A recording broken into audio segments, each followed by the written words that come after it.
Alright, now I'm going to show you guys how to remove that Npas that's in here or install one, because it's going to be the same procedure. So go ahead and disconnect your charging handle and remove your guide rod, your recoil guide rod out of there, and then you're left with the bolt here.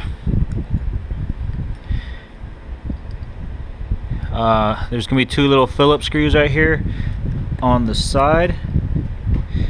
Go ahead and remove those. Once you remove those, there's going to be a little guide stop there. Go ahead and remove that. Alright, and then from here on out, there's going to be a pin here at the rear, and then a pin here towards the top right here, and also a Phillips screw in there, which we'll go ahead and remove right now.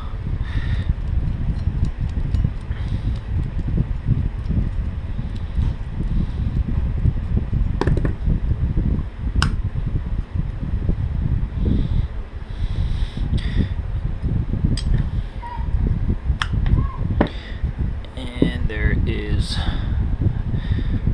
the other guide.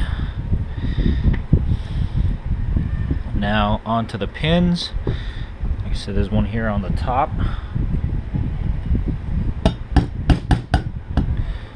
Push that out.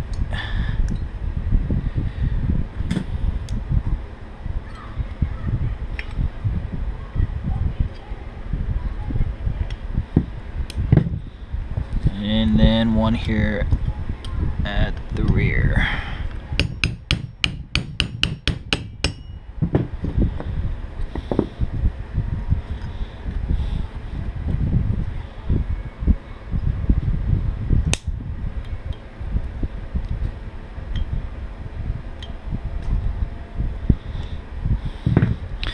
And once that's out, I believe you can pull the nozzle right out. Now there's the top guide right there. This can only go in one way. And here is the nozzle. Now you're going to take a pick or something and push this pin here out from the side like you do like the M4s, the SCARs, the PDW nozzles. Once you push that out, you can take apart the two halves of the nozzle here, and the nozzle return spring will come free. And there is the Npas right here. And then now we're gonna install the standard valve that it comes with. I just wanted to show you guys that an Npas will fit in there and work. Alright, and then the return spring right here. What I like to do is I like to kind of just gauge it by holding it like so. Like, alright, so if I hold it like this and push down in there, it's going to line up right with the hole.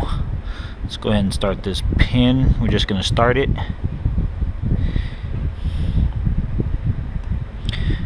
And then, like I said, kind of like line it up.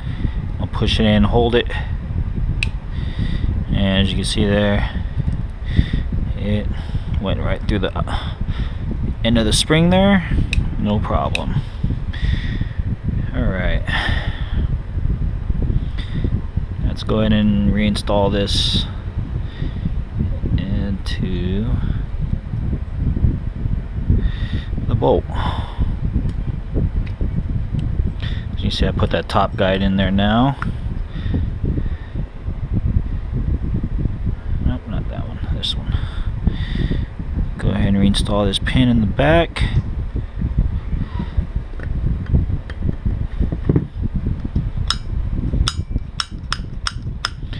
Pin went through the spring.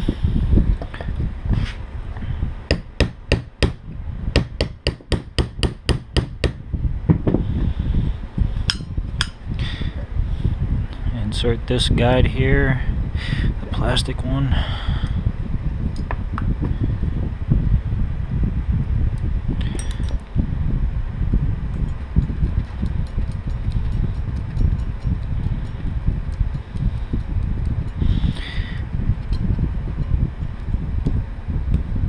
that's nice and snug but not too tight.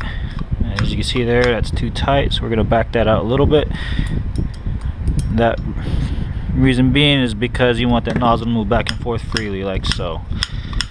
Alright, this piece here can be a little bit tricky.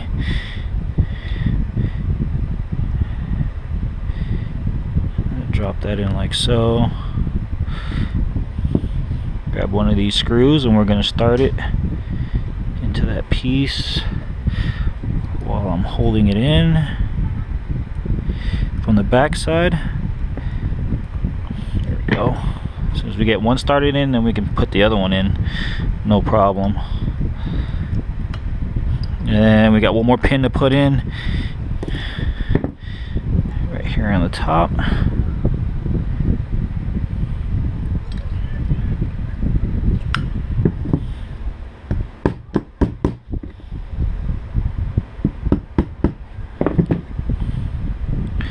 Alright, and that's how you take apart your bolt carrier group in a nozzle.